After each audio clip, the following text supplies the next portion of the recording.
What's up, everybody, and welcome to another episode of the Rideshare Hub. My name is Greg Wave. What I'm going to do for you guys is 5 or 6 reasons why maybe you shouldn't be an Uber or Lyft driver. 5 or 6 reasons why maybe you should quit Uber and Lyft. However you want to look at it. I am going to kind of combat each reason and maybe give you an option on why maybe you shouldn't think this way. But ultimately, this isn't the most dream happy career, and it's really not for everybody. So I'm going to dive right into this list. The first thing I would say about why maybe you should not drive anymore is if you're in a bad market. If you're making less than I would personally say 20 an hour, but I think a lot of people are happy with 15. So I'm going to say if you were making less than 15 an hour, you probably shouldn't do it. And the reason why I say this is because the wear and tear on your car for $15 an hour is not worth it. Driving like this really does, it does a lot to your vehicle. It's a tax, it's a whole, it's a whole lot of damage, over time. Now, if you're really part-time, you're doing 5 hours a week, don't sweat it. But even if you're doing 20 hours a week consistently, after a year, that's going to be a lot more miles and stuff on your car than you think. So you need to have the finances to take care of it. Now, again, that's probably not as big of an issue if you're a part-time driver, because if you're only working 5 hours a week, even just for 13 an hour, it's really not the biggest of deals. But for this section, I'm really talking more about if you're one of those drivers that pushes 40 hours a week, it's not worth it for less than 15 an hour. I can promise you this. And if you don't believe me, I've got a video talking about how I literally destroyed my car by driving full time and not making the money to support it, for one. So go check out that video. But to summarize, I basically put so many miles on my car. I had negative equity on it. Not only that, I had $3,000 in repairs I needed, and it was a really messy scenario. So I'm a pretty firm believer that if you make less than 15 an hour and you drive a good bit, it's literally going to hurt you way more than it will ever help you. All it's doing you right now is helping you get by until your cars run into the ground, and then you're really going to be in a hole. So that's the number one reason I think you should, is if you're in a bad enough market where the money's just not there. I would say first maybe consider only doing something like 5 hours a week, because there's going to be a lot more value in you working an extra 5 hours a week part-time for $13 an hour than there would be for you working 25 hours a week for 13 an hour. You see what I'm saying? So that would be the biggest thing I would say. But the next reason I would say is maybe you have anxiety on the road and driving. I actually Ubered a lady the other day where she told me if she has to drive on the highway, get this, I couldn't believe this, she has to pull over at every single exit and de-psych herself, because she gets so psyched out and paranoid driving on the highway that she has to pull over and calm down at every single exit. So they told me a story. They went to Sedona recently. Sedona's 2 hours from where I live. It took them 9 hours. 9 hours, because she stopped at every exit. And she didn't tell me how long she'd stop for at each exit. She might have meant a whole half hour for all I know. But yeah, and she was going there to see her parents, and she asked me how much an Uber would be there, because she hates driving the highways that much.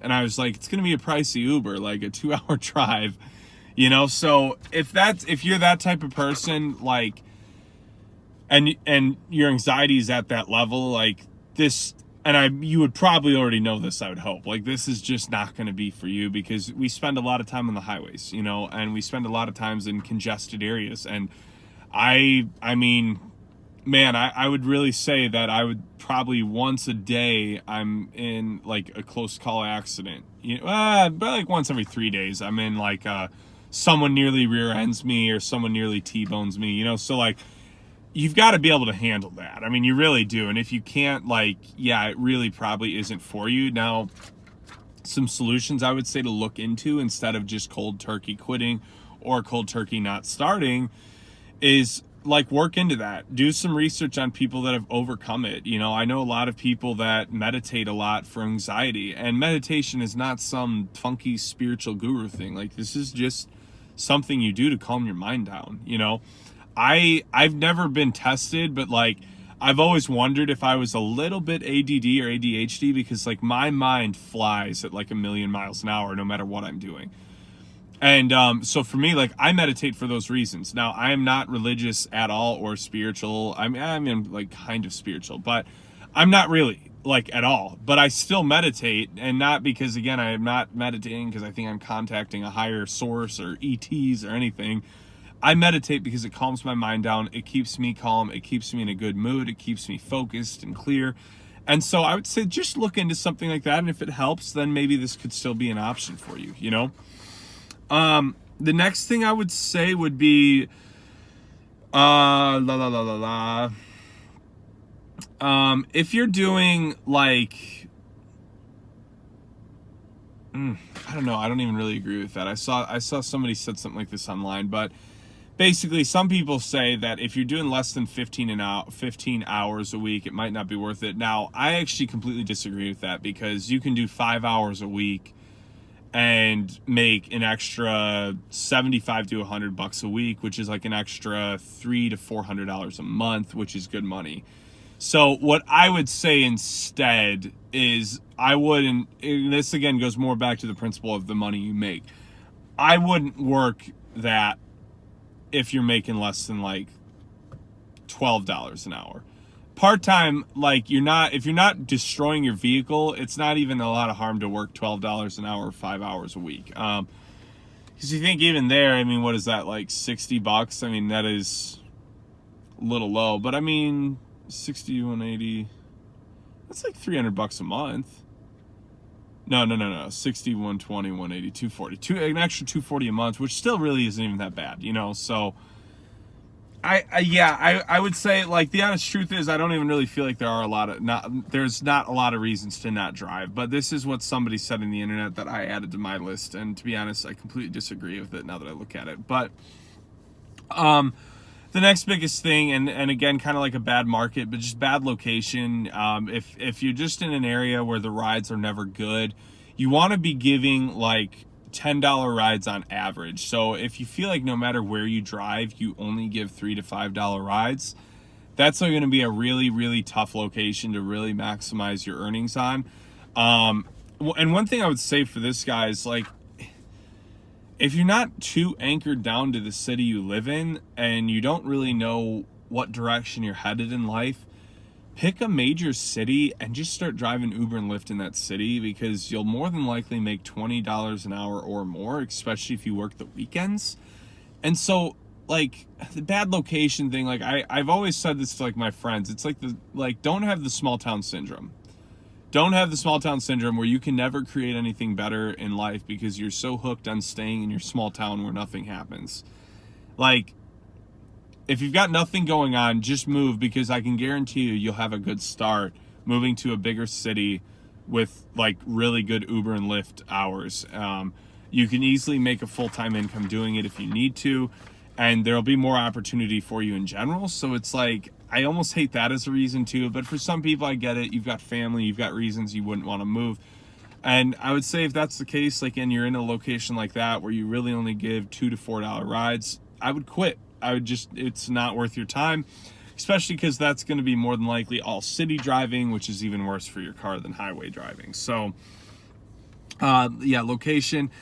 And the last thing, if you just consider yourself, I've had a few people that have told me they don't want to do it because they're not social, and they're like, oh, I can't talk to people like you can, da da da. And I'm like, I'm really not like all that great. I just have found ways. So if you really, really, really just feel like you're not good at talking to people and you're just not a social person, like, I get that. And if it's not for you, like, I get that as well. Like, you can just quit. But even that, I just want to say, I say dumb things in the car all the time. I say things all the time where I'm like, they probably think I'm an idiot. That's a part of it. No one is just having these 10 out of 10 conversations with every passenger that gets in their car. I try to, but I don't. I probably 3 out of 10 rides I give, I actually have like a really genuine convo with. And it's usually because that person and I are very similar. We have a lot in common. And so we just strike off a good conversation right away. So the best thing is, you know how you are as a person. Find the things you like in life and try to constantly be getting those in the conversation to see if it's something they like and relate. That's all I'm really doing. I'm constantly just trying to find more ways where I can relate to my customer. And that's what a relationship is. It's just relating, you know? So I think that if that is your reason, I would say just try it again, and keep in mind no drivers are really that good at talking to people. And if you feel like you're getting social anxiety over it, well, the thing you've got to understand is, like I was saying, none of us are giving these perfect conversational rides every single ride we give, you know? So you don't need to have that pressure on yourself, and you'll realize that the biggest problem you're probably having isn't actually not being social. It's more just the anxiety you're putting on yourself. Just relax, just calm down. They're just people. And if you screw up, you're going to drop them off in 2 minutes and have another ride to try again with. And if you have that mindset, I promise that social anxiety won't be there. So I hope you guys enjoyed this video. I'm going to let you guys go on that. Be sure to give it a thumbs up and subscribe to the channel. Let me know if you have any questions, and I will talk to you guys soon.